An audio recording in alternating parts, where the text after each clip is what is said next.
All right, this is Kat again. I am giving you the podcast update, but I'm giving you an update on my journey. We'll call this Kat's business journey. Catapult your way. I don't know. I haven't quite got that far. So anyway, this is going to be a podcast eventually.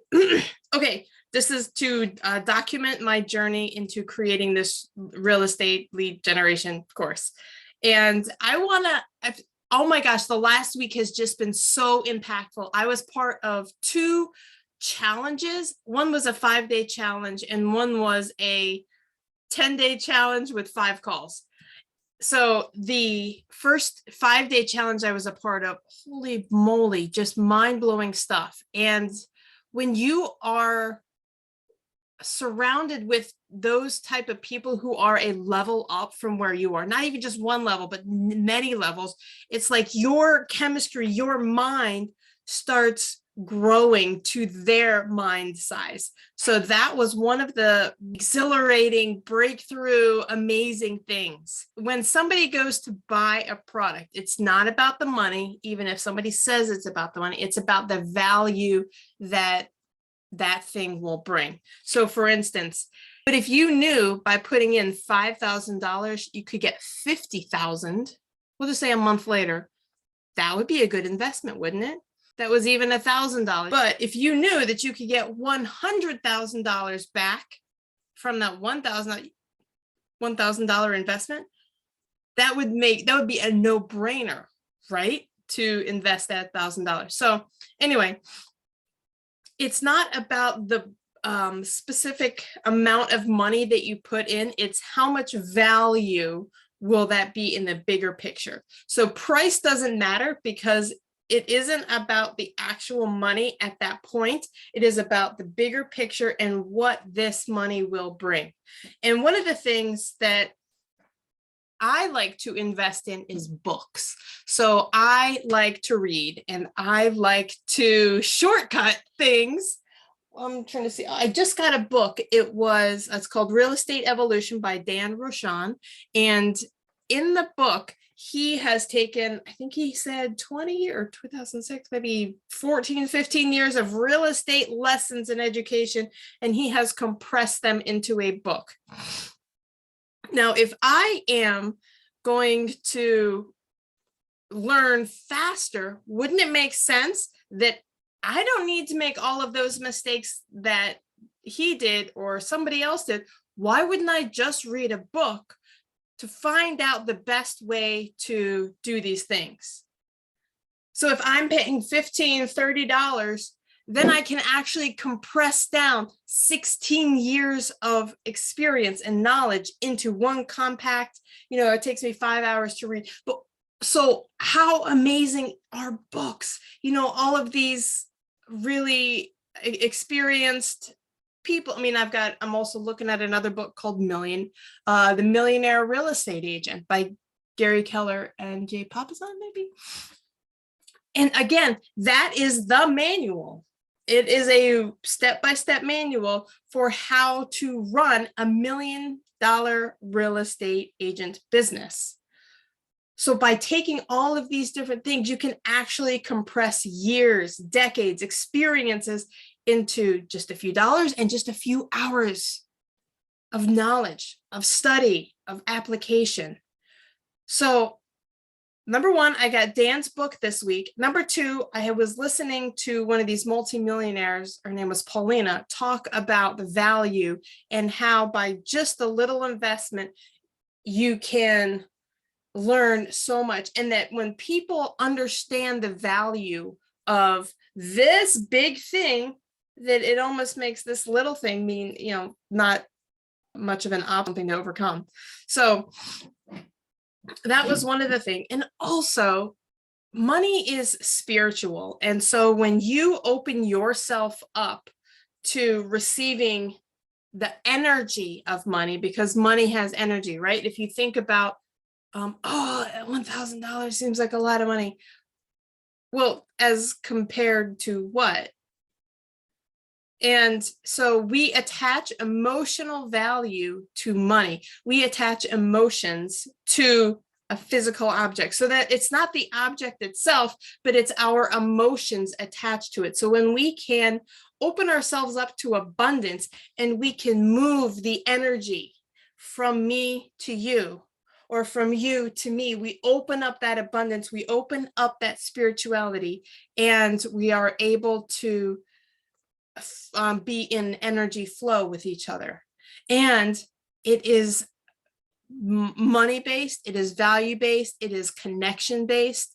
So when you are able to be in flow with somebody, you have to let them pay you. You have to let them give you the money, because that opens up their abundance. When you are giving money, you are actually opening yourself up for abundance.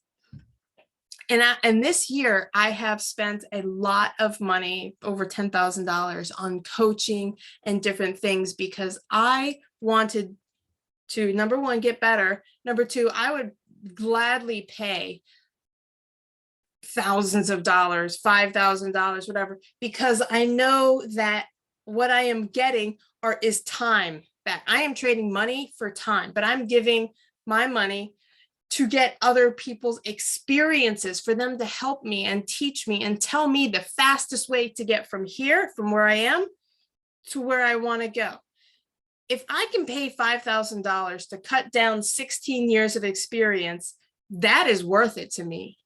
To gain 16 years worth of business experience and have this person say, okay, the first thing you need to do is this. The second thing you need to do is this, and be careful about this other thing.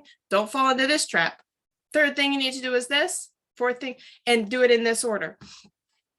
And there is YouTube University, and one of the things that I have struggled with is that there's so much information and there are so many different methodologies, that what you need to do is to really just choose one methodology to follow. You need to find one book and go with that person.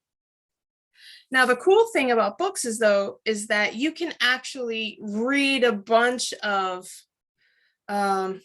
opinions about a single topic, and then you can create your own from that.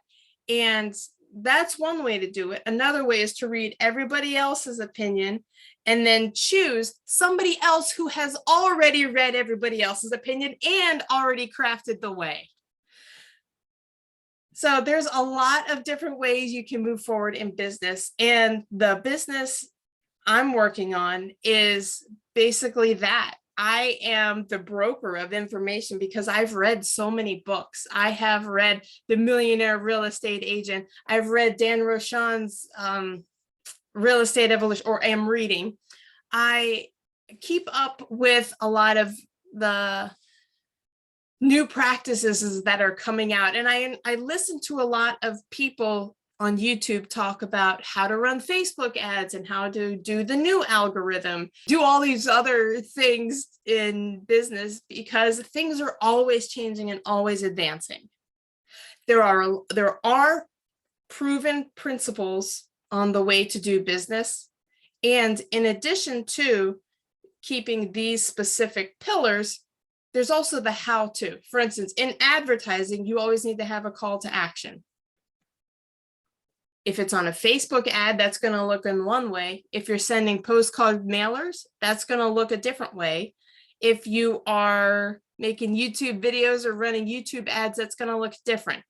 So even though the pillars of advertising and marketing and prospecting are the same, the how to, or the actual tactics of them, change a little bit depending on the medium, or depending on the time, or depending on the technology that you're presenting them on. Over the last week, it has been a very amazing, eye-opening, brain shift, breakthrough week for me. But turn on this light, see if that helps.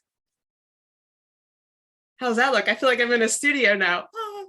Well, I'll keep that on because I feel like my face is lit up better now. So actually on Tuesday, I heard Paulina talk about this and talk about the shift where you've got your small amount of money and putting it into a bigger value. I don't know if my body felt my mind changing, because Tuesday was a breakthrough day for me. I learned a lot of things. I also learned how to structure content content creation on YouTube and how I can help teach people the smaller bits of real estate lead generation from YouTube and how to organize and structure that. So, oh my gosh, I almost feel like I don't know why I never heard about this before. Why does nobody talk about how to structure the content? They just say, post every day, post. So I learned about that and I heard Paulina talk, and it's like my body chemistry changed. I had some sort of feelings. They were a little bit negative all the way Tuesday into Wednesday. And it was, I felt grumpy. All of a sudden, Wednesday afternoon, I started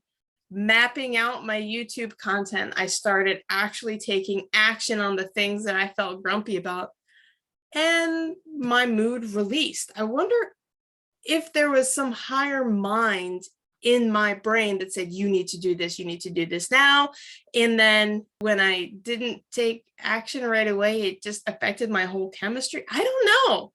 All right, so I have a couple of notes right here because I wanted to do on a Monday morning check-in. I wanted to touch on a few things. So that was one breakthrough that I had. Another one was that I have about 3 ideas for the business, and I keep wanting to get bigger and bigger and bigger before I've got this little thing. The core thing that I am helping people with is, if you were to buy a gym membership, you would, let me talk about my experience with the gym, because I don't know the gym. I know running outside, I know cycling, I know swimming, I know triathlon, but I don't really know machines and how to structure my workouts when they're not those 3 triathlon sports. So if I were to go to the gym and I was just loose on the floor, I wasn't taking a class or anything, I might work out my arms for a little while, then I'd work out my legs, then I'd work out my shoulders, my abs, and then I'd be like, okay, well, I guess I worked out enough and go home.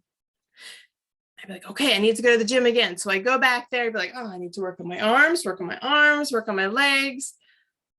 And so this cycle would repeat every day, right? So I would be showing up to the gym, I would be doing some work, but it wouldn't really be structured. It wouldn't be structured work.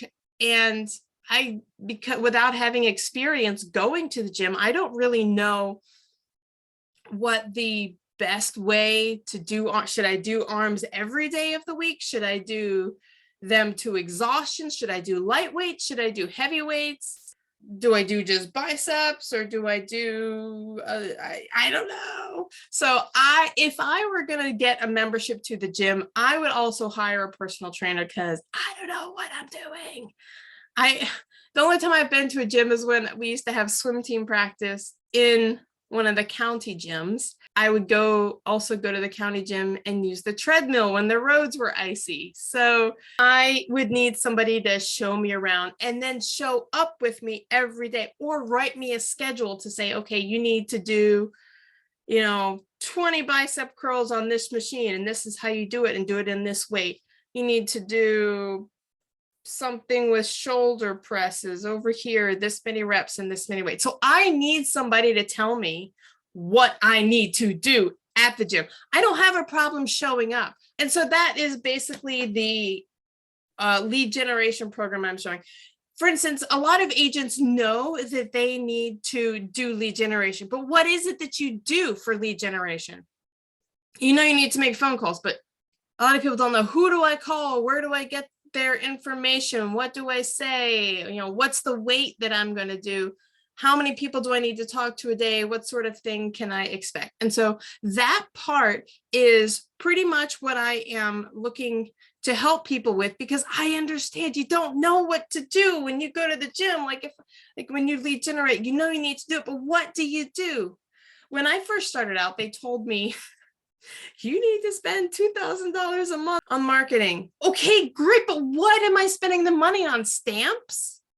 Phone call list? What am I spending the money on? And so that rubbed me the wrong way when they said, you should be spending money. I'm like, spending money is not the problem. What should I spend it on? Where am I marketing?